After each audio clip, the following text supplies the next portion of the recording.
जय मसी voice of mission YouTube च्यानलमा यहाँलाई फेरि पनि म स्वागत गर्न चाहन्छु र आज हामी फेरि पनि दोस्रो भाग असफल सेवकाईमा कसरी सफलता पाउने भन्ने बारेमा हामी हेर्न गइरहेको छौँ। चौथो पोइन्टमा हामी हेर्छौँ, त्यो चाहिँ नम्रता। एउटा अगुवा नम्र हुनुपर्छ। एउटा सेवकाई गर्ने व्यक्ति जबसम्म नम्र हुँदैन तबसम्म चाहिँ उसले केही पनि गर्न सक्दैन। नम्रताले चाहिँ उसलाई बोल्न पनि सिकाउँछ, नम्रताले उसलाई जिउन सिकाउँछ, नम्रताले धेरै मानिसहरूको हृदयलाई जित्न सहायता गर्छ अनि सुसमाचारमा पनि धेरै काम आउँछ।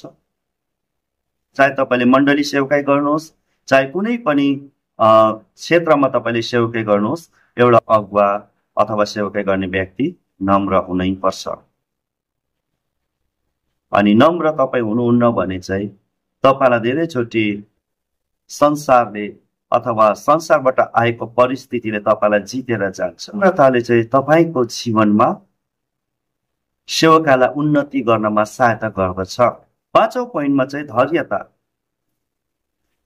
अनि एउटा अगुवा धैर्यवान हुनु जरुरी छ, किनभने धैर्यताले चाहिँ हाम्रो प्रार्थनाको प्रतिफल आउनमा अथवा प्रतिफल पाउनमा हामीलाई सहायता गर्छ। धेरैचोटि हामी प्रार्थनाको प्रतिफल पाउनको लागि हतार गर्छौँ अनि प्रार्थनाको प्रतिफलहरू नआउँदाखेरि हामी दुखी हुन्छौँ। कतिपल्ट प्रार्थनाको प्रतिफल नआउँदाखेरि सेवकाई सायद प्रभुले दिएको यो होइन होला भनेर हामी सोच्छौँ, तर त्यो सबै कुरा चाहिँ होइन। तपाईँले चाहिँ तपाईँलाई हरेक कुराको पर्खिन सिकाउँछ। यदि तपाईँ पर्खिन सक्नु भएन भने एकदमै तपाईँको सेवकाईलाई एकदमै हानि हुन्छ, किनभने सेवकाई भनेको नै छिट्टो हुने होइन। सेवकाई चाहिँ बिस्तारै हुने, कति ठाउँमा छिट्टो होला तर तपाईँको जीवनमा असफलता भइराखेको ठाउँमा अथवा तपाईँ असफल भइराखेको तपाईँ असफल भएर अगाडि बढ्दै गर्दाखेरि चाहिँ एउटै कुरा हुन्छ, तपाईँ धैर्यता एकदमै तपाईँसँग कम्ती छ।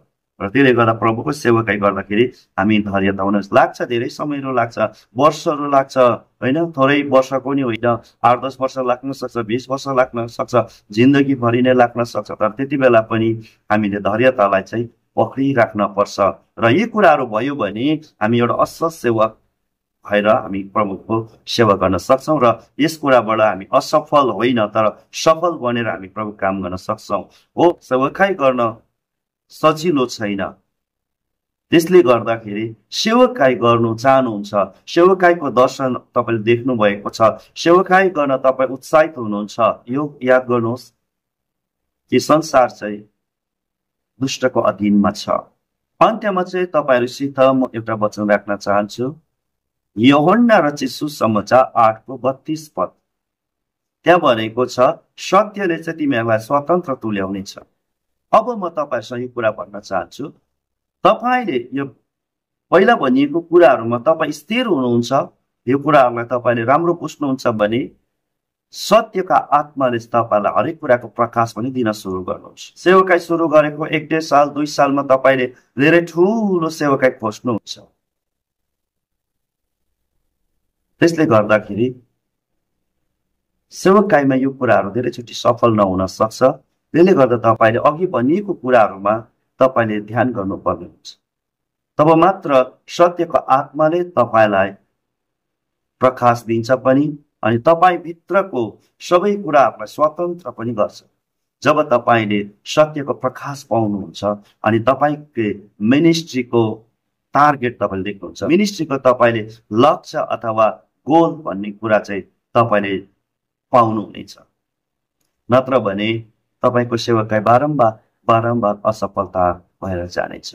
धन्यवाद। आशा गर्छु तपाईँहरूले यो वचन सुनेर अवश्य पनि तपाईँले आफ्नो जीवनमा केही कुराहरू परिवर्तन गर्नुहुन्छ। जय मसीह।